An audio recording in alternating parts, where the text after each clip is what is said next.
میرے والد صاحب شراب پیتے ہیں، اللہ ان کو ہدایت عطا فرمائے۔ تو علماء نے لکھا ہے کہ اللہ کے نام ہے نا، یا رؤوف ہو، یا حکیم ہو، یا منان، یہ پڑھ کے 100 دفعہ روزانہ دعا کیا کریں کہ اللہ ان کو بری عادتوں سے بچائے۔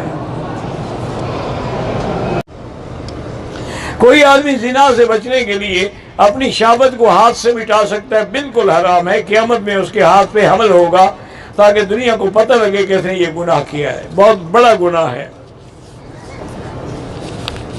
کوئی اور ٹھنڈی چیز استعمال کرنے کو ضروری تو نہیں ہے نعوذ باللہ مشتنی کریں۔ بہرحال اپنے ہاتھ سے شہوت مٹانا بہت بڑا گناہ ہے، توبہ کریں، استغفار کریں۔ انسان ہے، اگر ایسی خواہشات بڑھ جائیں تو اس کا علاج ہے کہ کوئی ٹھنڈی چیز، ٹھنڈا شربت پینا شروع کر دیں تو کنٹرول ہو جائے گا۔